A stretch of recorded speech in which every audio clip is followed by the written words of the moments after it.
Nana Shastra Vicharanaika Nippano Sadharma Samstapako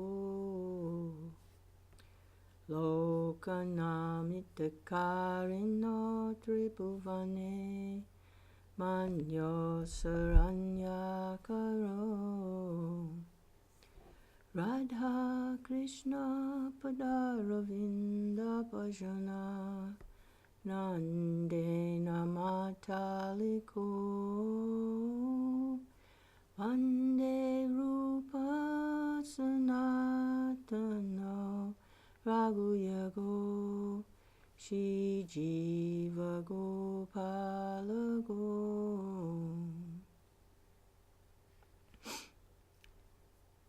I offer my respectful obeisances unto the 6 Goswamis, namely Sri Rupa Goswami, Sri Sanatan Goswami, Sri Raghunath Bhatt Goswami, Sri Raghunath Das Goswami, Sri Jiva Goswami, and Sri Gopal Bhatt Goswami, who are very expert in scrutinizingly studying all the revealed scriptures with the aim of establishing eternal religious principles for the benefit of all human beings.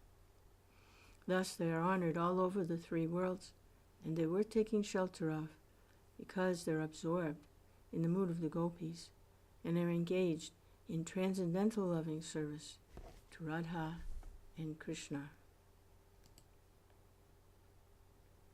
So, continue reading in the Nectar of Devotion, summary study of Bhakti-rasa Sindhu,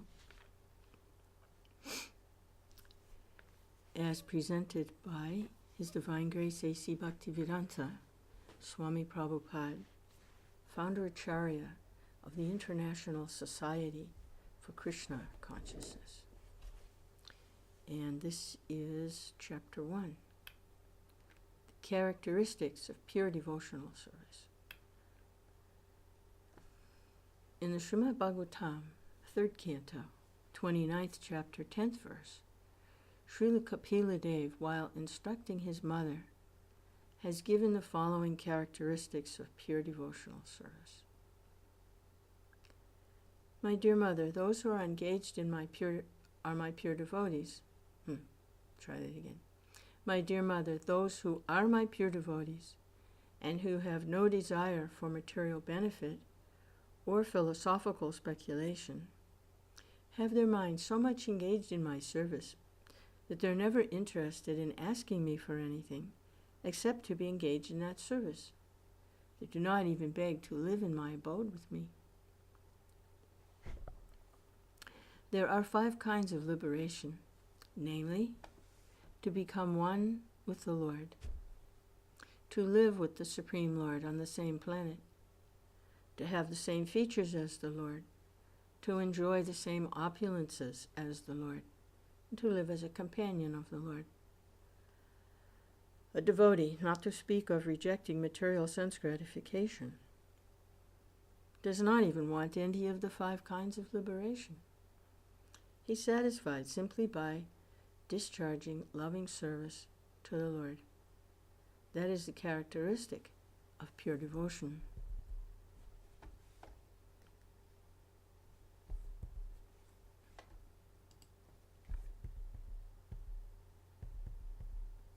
In the above statement by Kapila Dev from Srimad Bhagavatam, the actual position of a pure devotee is described, and the primary characteristics of devotional service are also defined. Further characteristics of devotional service are described by Rupa Goswami with evidences from different scriptures. He states that there are 6 characteristics of pure devotional service, which are as follows. Pure devotional service brings immediate relief from all kinds of material distress. Pure devotional service is the beginning of all auspiciousness. Pure devotional service automatically puts one in transcendental pleasure. Pure devotional service is rarely achieved. Those in pure devotional service deride even the concept of liberation. Pure devotional service is the only means to attract Kṛṣṇa. Kṛṣṇa is all attractive, but pure devotional service attracts even him. This means that pure devotional service is even transcendentally stronger than Kṛṣṇa himself, because it's Kṛṣṇa's internal potency. In the Bhagavad Gita, the Lord says, one should surrender unto him, giving up all other engagements. The Lord also gives his word there that he will protect surrendered souls from the reactions of all sinful activities. Srila Rupa Goswami says that the distresses from sinful activities are due both to the sins themselves and to sins committed in our past lives. Generally, one commits sinful activities due to ignorance. But ignorance is no excuse for evading the sinful reaction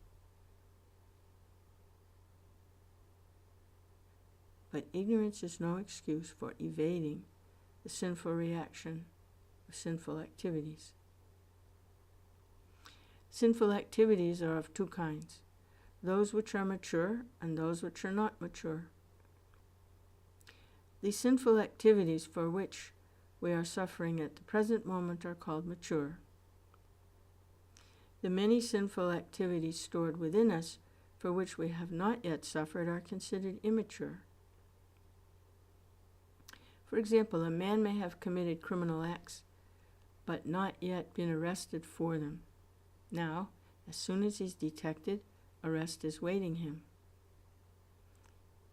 Similarly, for some of our sinful activities, we're awaiting distresses in the future. For others, which are mature, we're suffering at the present moment. In this way, there's a chain of sinful activities, and their concomitant distresses, and the conditioned soul is suffering life after life due to these sins.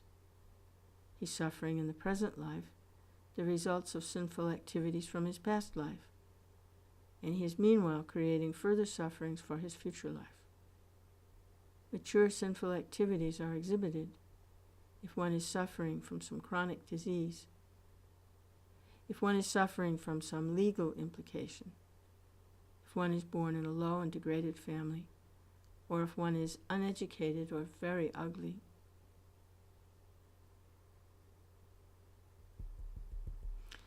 There are many results of past sinful activities for which we are suffering at the present moment, and we may be suffering in the future due to our present sinful activities. But all of these reactions to sinful deeds can immediately be stopped if we take to Kṛṣṇa consciousness.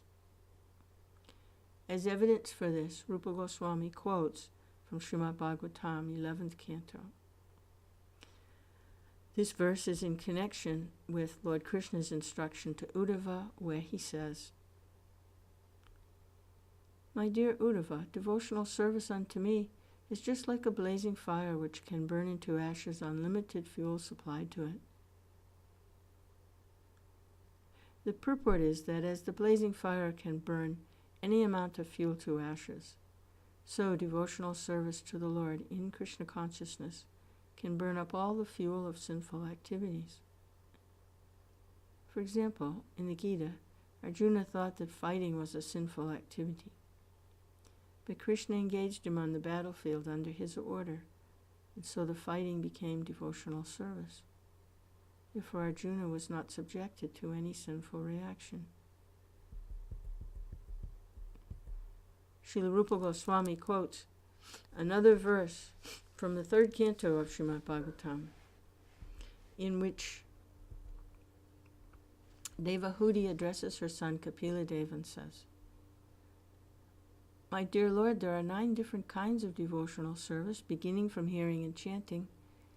Anyone who hears about your pastimes, chants about your glories, who offers you obeisances, who thinks of you, and in this way executes any of the 9 kinds of devotional service, even if he's born in a family of dog-eaters, the lowest grade of mankind, becomes immediately qualified to perform sacrifices. As such, for anyone who is actually engaged in devotional service in full Kṛṣṇa consciousness, How is it possible that he has not become purified? It's not possible. One who's engaged in Krishna consciousness and devotional service has, without a doubt, become freed from all contaminations of material sinful activities. Devotional service, therefore, has the power to actually nullify all kinds of reactions to sinful deeds. A devotee is nevertheless always alert not to commit any sinful activities. This is his specific qualification as a devotee.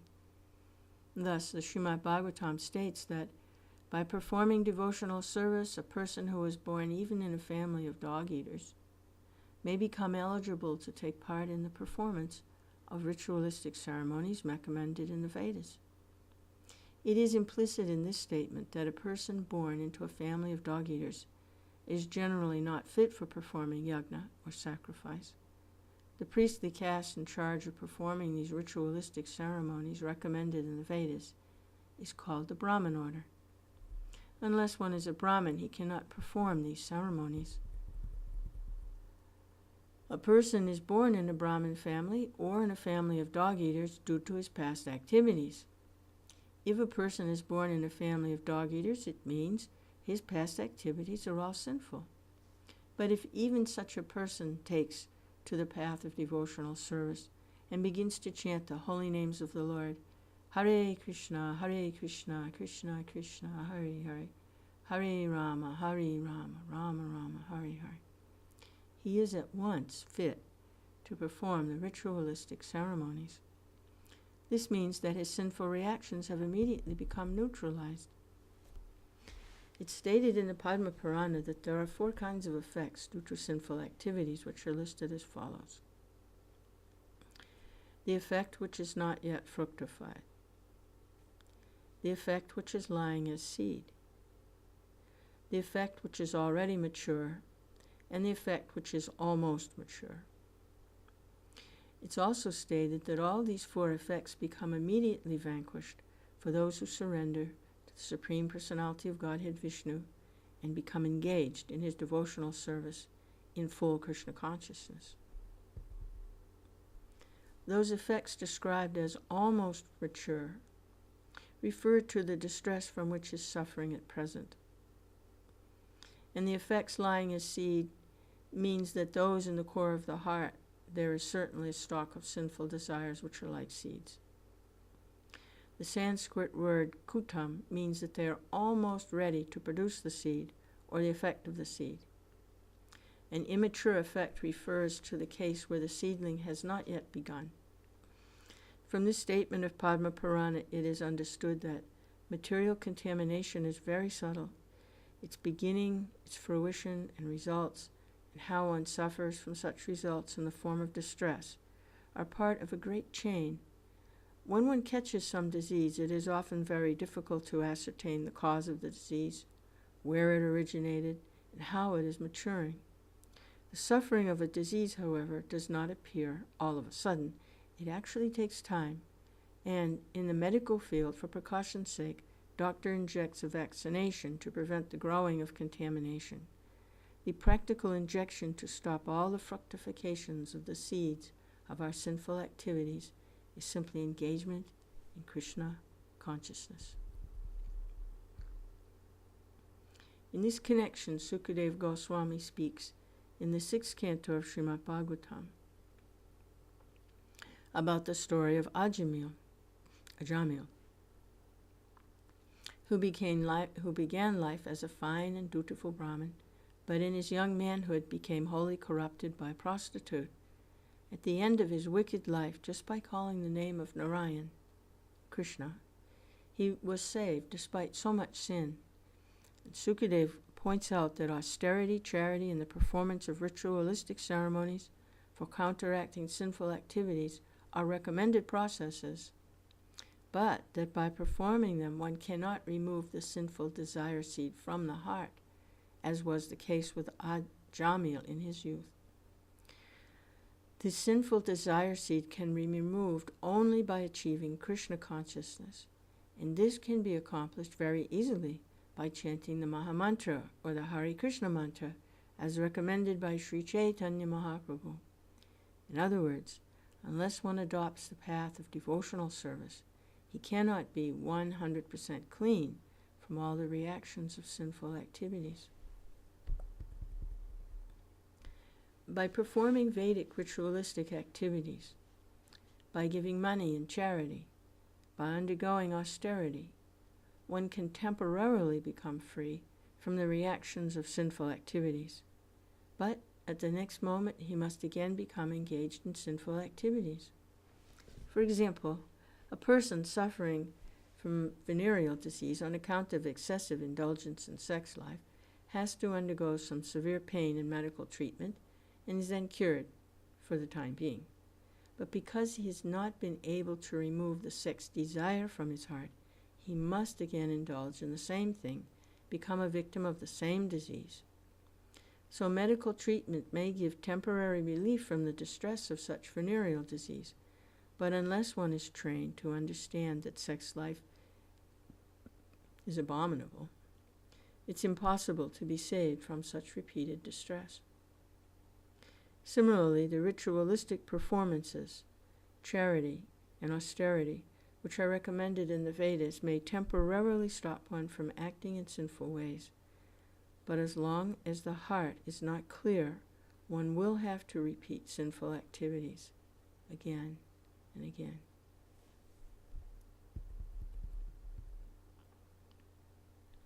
Another example is given in Srimad Bhagavatam of the elephant who enters into a lake and takes a bath very seriously, cleansing his body thoroughly.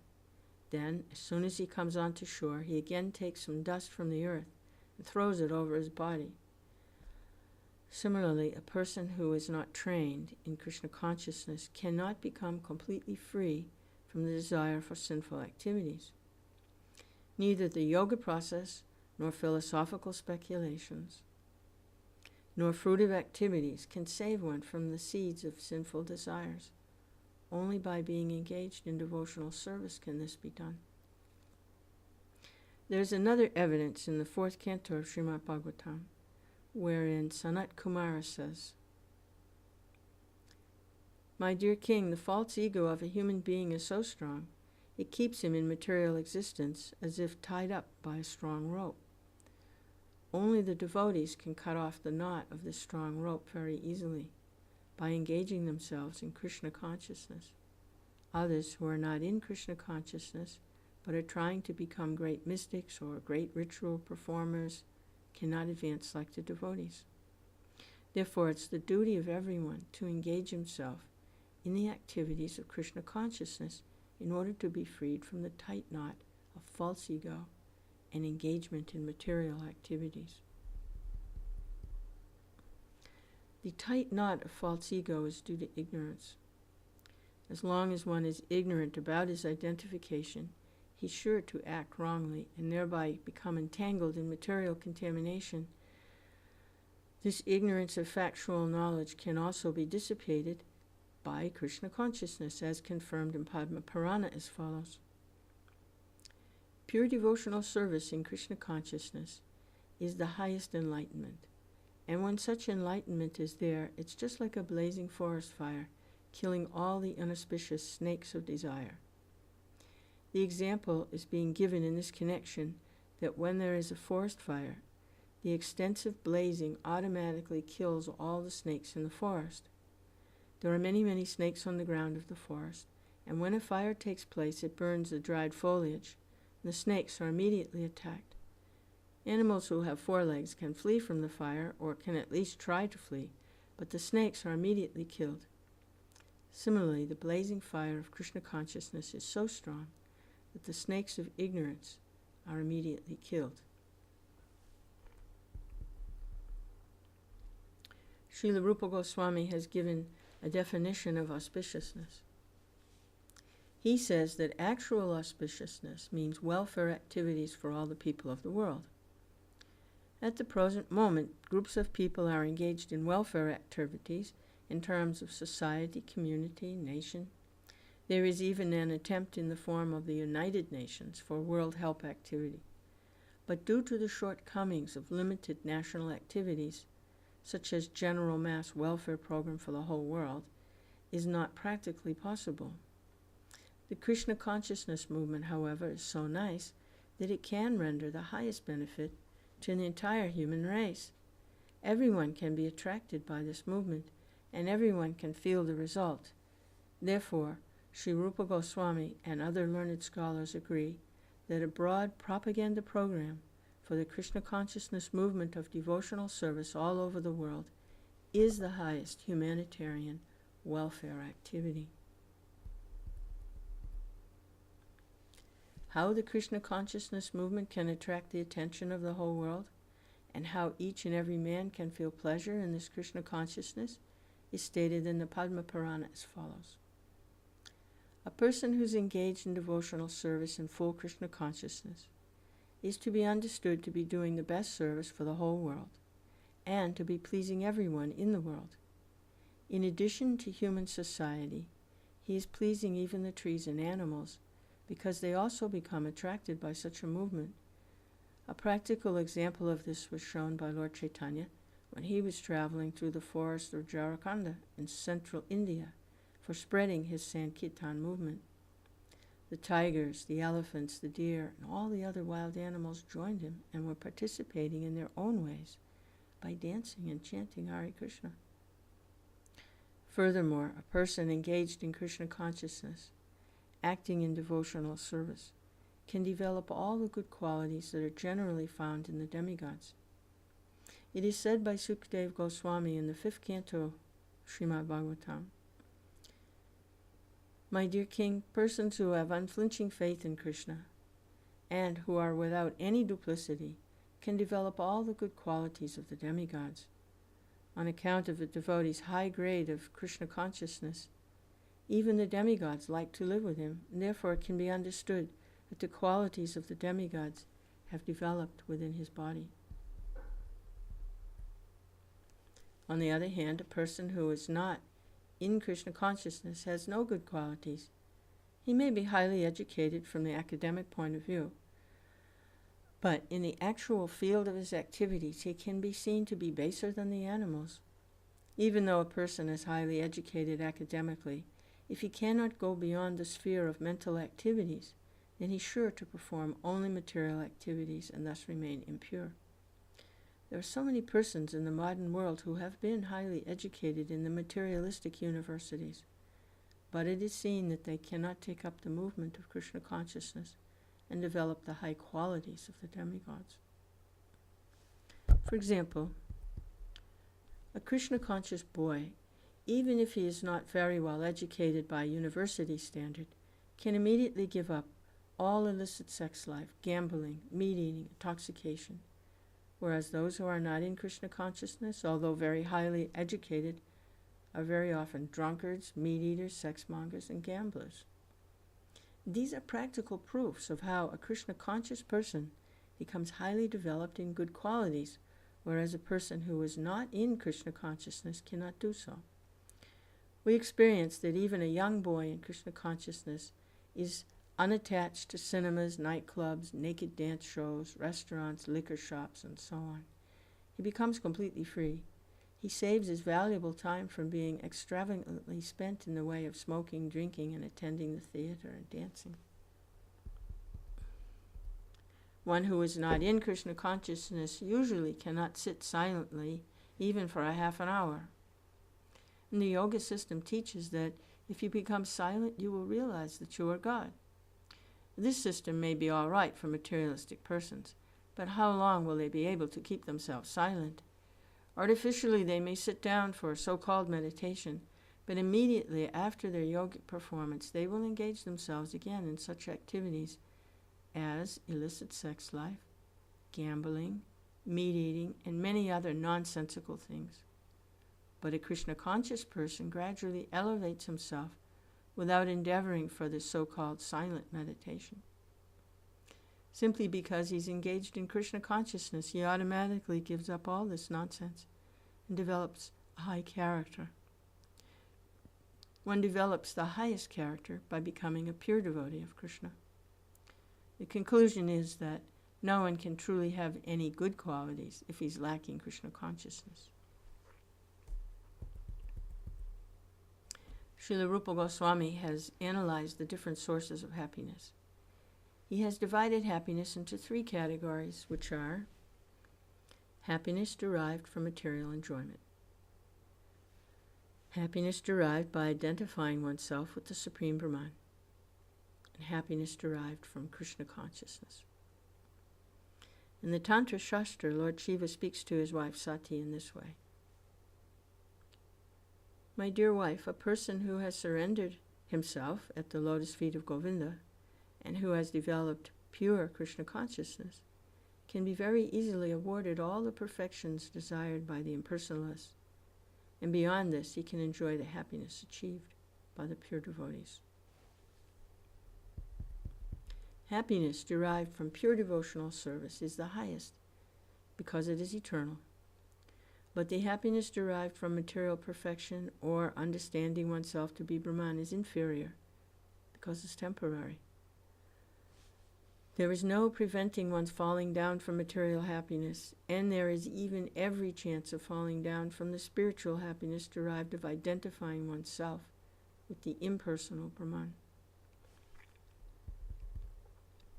It has been seen that great Mayavadi, impersonalist, sannyasis, very highly educated and almost realized souls, may sometimes take to political activities or to social welfare activities. The reason is that they actually do not derive any ultimate transcendental happiness in the impersonal understanding, and therefore they must come down to the material platform and take to such mundane affairs. There are many instances, especially in India, where Mayavadi sannyasis descend to the material platform again. But a person who is fully in Kṛṣṇa consciousness will never return to any sort of material platform.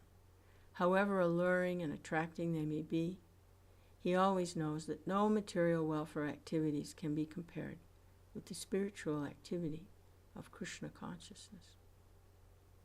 The mystic perfections achieved by actually successful yogis are 8 in number. Anima Siddhi refers to the power by which can become so small he enters into a stone. Modern scientific improvements also enable us to enter into stone because they provide for excavating so many subways and penetrating hills and so on. So Anima Siddhi, the mystic perfection of trying to enter into stone, has also been achieved by material science. Similarly, all of the yoga siddhis or perfections are material arts. For example, in one yoga siddhi there is development of the power to become so light that one can float in the air or on water. That's also being performed by modern scientists. They're flying in the air, they're floating on the water, and they're traveling under the water. After comparing all these mystic yoga siddhis to materialistic perfections, it's found that the materialistic scientists try for the same perfections. So actually there's no difference between mystic perfection and materialistic perfection. A German scholar once said that so-called yoga perfections have already been achieved by modern scientists, so he was not concerned with them. He intelligently went to India to learn how he could understand his eternal relationship with the Supreme Lord by means of bhakti yoga, devotional service. Of course, in the categories of mystic perfection, there are certain processes which materialistic scientists have not yet been able to develop. For instance, a mystic yogi can enter into the sun planet simply by using the rays of the sunshine. This perfection is called lagima. Similarly, a yogi can touch the moon with his finger. Though the modern astronauts go to the moon with the help of spaceships, they undergo many difficulties, whereas a person with mystic perfection can extend his hand and touch the moon with his finger. This siddhi is called prapti, or acquisition. With this prapti siddhi, the perfect mystic yogi can not only touch the moon planet, but he can extend his hand anywhere and take whatever he likes. He may be sitting thousands of miles away from a certain place, and if he likes, he can take fruit from a garden there. This is prapti siddhi. The modern scientists have manufactured nuclear weapons with which they can destroy an insignificant part of this planet. But by the yoga siddhi known as asita, one can create and destroy an entire planet simply at will. Another perfection is called vasita, and by this perfection one can bring anyone under his control. This is a kind of hypnotism which is almost irresistible, and sometimes it's found that a yogi who may have attained a little perfection in this vasita mystic power comes out among the people, speaks all sorts of nonsense, controls their minds, exploits them, takes their money, and then goes away. There is another mystic perfection which is known as prakamya, or magic. By this prakamya power, one can achieve anything he likes. For example, one can make water enter into his eye and then come out again from his eye. Simply by his will, he can perform such wonderful activities. The highest perfection of mystic yoga is called kamavasaita. This is also magic, but whereas the prakamya power acts to create wonderful effects within the scope of nature, kamavayasita permits one to contradict nature, in other words, to do the impossible. Of course,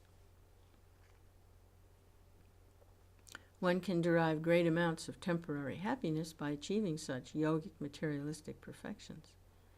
Foolishly, people who are enamored of the glimmer of modern materialistic advancement are thinking that the Kṛṣṇa conscious movement is for less intelligent men.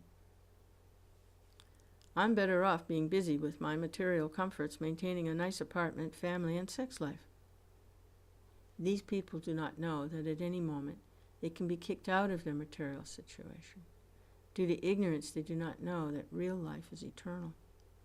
The temporary comforts of the body are not the goal of life, and it is due only to darkest ignorance that people become enamored of the glimmering advancement of material comforts. Srila Bhaktivinoda Thakur has therefore said that the advancement of material knowledge renders a person more foolish because it causes one to forget his real identification by its glimmer. This is doom for him because the human form of life is meant for getting out of the material contamination. By the advancement of material knowledge, people are becoming more and more entangled in material existence. They have no hope of being liberated from this catastrophe. In his Hari Bhakti Sudodaya, it is stated that Prahlad Maharaj, a great devotee of the Lord, prayed to Nrsimhadev, half lion, half man incarnation, as follows. My dear Lord, I repeatedly pray unto your lotus feet that I may simply be stronger in devotional service. I simply pray that my Kṛṣṇa consciousness may be more strong and steady, because happiness derived out of Kṛṣṇa consciousness and devotional service is so powerful that with it one can have all the other perfections of religiousness, economic development, sense gratification, and even the attainment of liberation from material existence. Actually, a pure devotee does not aspire after any of these perfections, because the happiness derived from devotional service in Kṛṣṇa consciousness is so transcendental and so unlimited that no other happiness can be compared with it. It's said that even one drop of happiness in Kṛṣṇa consciousness stands beyond comparison with an ocean of happiness derived from any other activity. Thus, any person who has developed even a little quantity of pure devotional service can very easily kick out all the other kinds of happiness derived from religiousness, economic development, sense gratification, and liberation. There was a great devotee of Lord Chaitanya known as Kṛṣṇa, who was a very poor man. He was doing a small business selling cups made from the leaves of plantain trees, and his income was almost nothing. Still, he was spending 50% of his small income on the worship of the Ganges, and the other 50% he was somehow living. Lord Chaitanya at once revealed himself to this confidential devotee, Kṛṣṇa, and offered him any opulence that he liked. But Sridhar informed the Lord he did not want any material opulence. He was quite happy in his present position and wanted only to gain unflinching faith and devotion unto the lotus feet of Lord Chaitanya. That's the position of a pure devotee. If they can be engaged 24 hours each day in devotional service, they do not want anything else, not even the happiness of liberation or of becoming one with the Supreme. In the Narada Pancharatra, it's also said that any person who has developed even a small amount of devotional service doesn't care a fig for any kind of happiness derived from religiousness, economic development, sense gratification, or the 5 kinds of liberation. Any kind of happiness derived from religiousness, economic development, liberation, or sense gratification cannot even dare to enter into the heart of a pure devotee. It is stated that as the personal attendants and maidservants of a queen follow the queen with all respect and obeisances, similarly, the joys of religiousness, economic development, sense gratification, and liberation follow the devotional service of the Lord. In other words, a pure devotee does not lack any kind of happiness derived from any source. He does not want anything but service to Kṛṣṇa, but even if he should have another desire, the Lord fulfills this without the devotee's asking. In the preliminary phase of spiritual life, there are different kinds of austerities, penances, and similar processes for attaining self-realization. However, even if an executor of these processes is without any material desire, he still cannot achieve devotional service. And aspiring by oneself alone to achieve devotional service is not very hopeful, because Kṛṣṇa does not agree to award devotional service to merely anyone. Kṛṣṇa can easily offer a person material happiness or even liberation, but he does not agree very easily to award a person engagement in his devotional service. Devotional service, in fact, can be attained only through the mercy of a pure devotee. In Chaitanya Charitamrita it is said, by the mercy of the spiritual master who is a pure devotee, and by the mercy of Kṛṣṇa, one can achieve the platform of devotional service. There is no other way.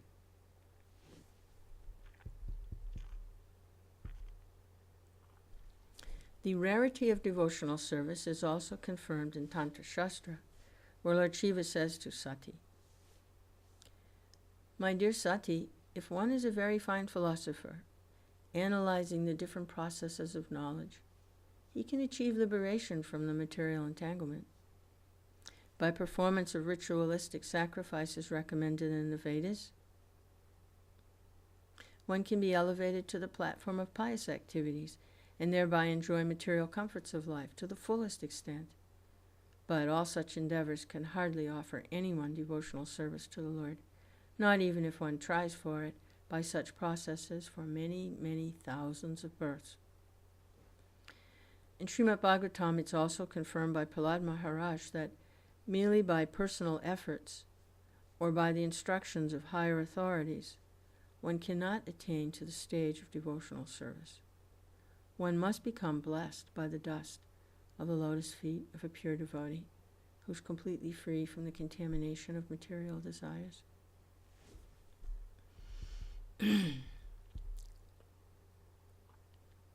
In the 5th canto of Srimad Bhagavatam, Narada also says to Yudhisthira,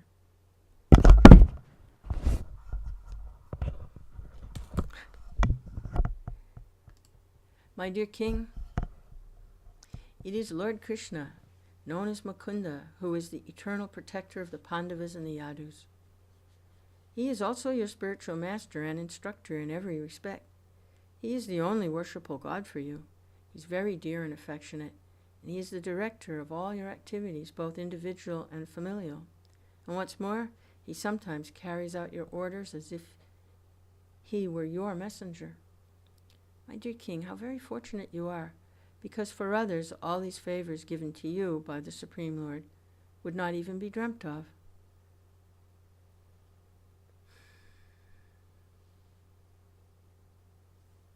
The purport to this verse is that the Lord easily offers liberation, but he rarely agrees to offer a soul devotional service, because by devotional service, the Lord himself becomes purchased by the devotee. Srila Rupa Goswami says that if Brahmananda, or the happiness of becoming one with the Supreme, is multiplied by 1 trillion-fold, still it cannot be compared with an atomic fraction of the happiness derived from the ocean of devotional service.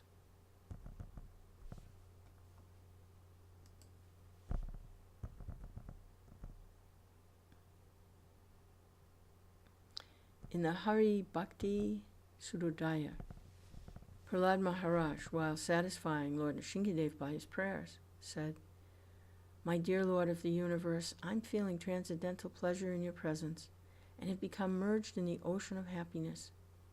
I now consider the happiness of Brahmananda to be no more than the water in the impression left by a cow's hoof in the earth, compared to this ocean of bliss." Similarly, it's confirmed in the Bhavarta Dipika, Sridhar Swami's commentary on the Srimad Bhagavatam.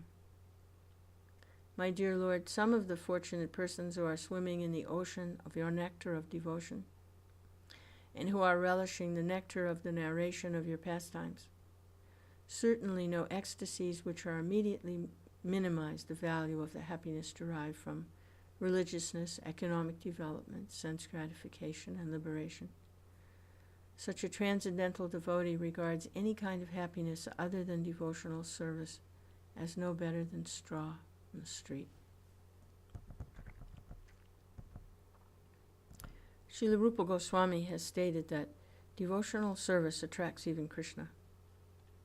And Kṛṣṇa attracts everyone, but devotional service attracts Kṛṣṇa. The symbol of devotional service in the highest degree is Radharani. Kṛṣṇa is called Madan Mohan, which means he is so attractive, he can defeat the attraction of thousands of cupids. But Radharani is still more attractive, for she can even attract Kṛṣṇa. Therefore devotees call her Madan Mohan Mohani, the attractor of Cupid. To perform devotional service means to follow in the footsteps of Radharani. And devotees in Vrindavan put themselves under the care of Radharani in order to achieve perfection in their devotional service. In other words, devotional service is not an activity of the material world.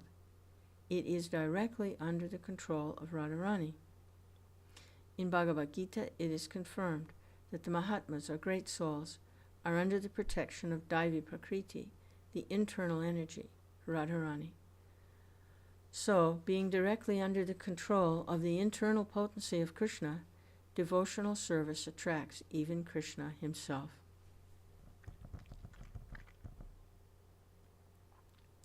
This fact is corroborated by Kṛṣṇa in the 11th canto of Srimad Bhagavatam, where he says, "My dear Uddhava, you may know it from me that the attraction I feel for devotional service rendered by my devotees is not to be attained even by the performance of mystic yoga, philosophical speculation, ritualistic sacrifices, the study of the Vedas, the practice of severe austerities, or the giving of everything in charity. Though these are of course very nice activities, but they're not as attractive to me as the transcendental loving service rendered by my devotees." How Kṛṣṇa becomes attracted by devotional service of his devotees is described by Narada in Bhagavatam, 7th canto. There, Narada addresses King Yudhisthira while the king is appreciating the glories of the character of Prahlad Maharaj. A devotee always appreciates the activities of other devotees. Yudhisthira Maharaj was appreciating the qualities of Prahlad, and that is one symptom of a pure devotee. A pure devotee never thinks himself great. He always thinks other devotees are greater than himself. And the king was thinking, Prahlad Maharaj is actually a devotee of the Lord, while I'm nothing. And while thinking this way, he was addressed by Narada as follows: "My dear King Yudhisthira, in this world, you, the Pandava brothers, are the only fortunate people. The Supreme Personality of Godhead has appeared on this planet and is presenting himself to you as an ordinary human being. He is always with you in all circumstances. He's living with you and covering himself from the eyes of others Others cannot understand He is the Supreme Lord, but He is still living with you as your cousin, as your friend, even as your messenger. Therefore you must know that nobody in this world is more fortunate than you. In the Bhagavad Gita, when Kṛṣṇa appeared in his universal form, Arjuna prayed, "My dear Kṛṣṇa, I thought of you as my cousin brother, and so I've shown disrespect to you in so many ways, calling you Kṛṣṇa or friend, but you're so great that I could not understand." So that was the position of the Pandavas. Although Kṛṣṇa is the Supreme Personality of Godhead, the greatest among all greats, still He remained with those royal brothers, being attracted by their devotion, by their friendship, by their love. And that is the proof of how great this process of devotional service is. It can attract even the Supreme Personality of Godhead. God is great. Devotional service is greater than God, because it attracts Him. People who are not in devotional service can never understand what great value there is in rendering service to the Lord.